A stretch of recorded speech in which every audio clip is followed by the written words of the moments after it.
کچھ چیزیں ہمارا امتحان لینے نہیں بلکہ اپنے ساتھ جڑے لوگوں کی پہچان کرانے آتی ہیں۔ دو چیزیں اپنے اندر پیدا کر لو، چپ رہنا اور معاف کرنا، کیونکہ چپ رہنے سے بڑا کوئی جواب نہیں اور معاف کر دینے سے بڑا کوئی انتقام نہیں۔ بات علم سے کرو، طاقت کا سہارا نہ لو، کیونکہ طاقت کتنی بھی بڑی کیوں نہ ہو، علم کے آگے چھوٹی ہو جاتی ہے۔ کامیاب لوگ اپنے فیصلوں سے دنیا بدل دیتے ہیں۔ وہ بندہ دولت، عزت اور صحت کی خواہش چھوڑ دے جو بخیل ہے اور ہمیشہ اپنے حق سے زیادہ کا امیدوار۔ دولت کا مستحق صرف صحیح انسان ہے۔ جب کوئی شخص خود اپنی تعریف کرے تو اس کا وقار ختم ہو جاتا ہے۔ دوسروں کے سہارے زندگی بسر کرنا قرآن کی روح سے کافری ہے۔ زندگی کا راز یہی ہے کہ جہاں رہو، جس حال میں رہو، خوش رہو، مطمئن رہو۔ آج کا انسان اپنی روزی کی فکر میں رزق تلاش کر رہا ہے اور اپنے رازق کو بھول بیٹھا ہے جو اسے رزق دیتا ہے۔ جب شاعر کی آنکھیں کھلی ہوتی ہیں تو دنیا کے بند ہوتی ہیں، اور جب شاعر کی آنکھیں ہمیشہ کے لیے بند ہو جاتی ہیں تو دنیا کی آنکھیں کھل جاتی ہیں۔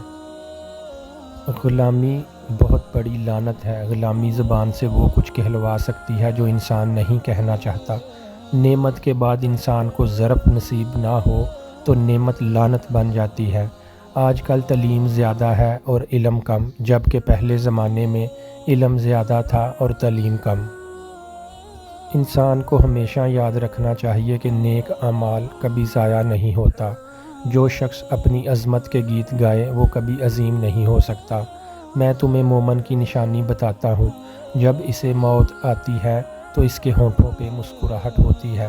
محبت کرنے والا بندہ خدا کی راہ پر چلتا ہے اور مومن اور کافر دونوں سے محبت کا اظہار کرتا ہے۔ اپنی تاریخ کو محفوظ کریں اور لازوال بنیں۔ گزرے وقتوں سے نئی زندگی حاصل کریں۔ میں سچ کہتا ہوں، آپ کا دشمن بھی آپ کا دوست ہے۔ اس کی موجودگی آپ کی زندگی کو بھرپور اور امیر بناتی ہے۔ زندگی دوسروں سے قرض نہیں لی جا سکتی، اسے خود اپنی روح کے اندر روشن کرنے کی ضرورت ہے۔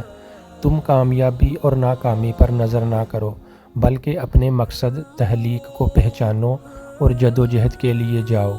علم کی جستجو جس رنگ میں بھی جائے، عبادت ہی کی ایک شکل ہے۔ قطرہ سمندر میں مل کر فنا ہو جاتا ہے اور میں قطرہ رہبر سمندر بننا چاہتا ہوں۔ زندگی موت کی ابتدا ہے اور موت زندگی کا آغاز۔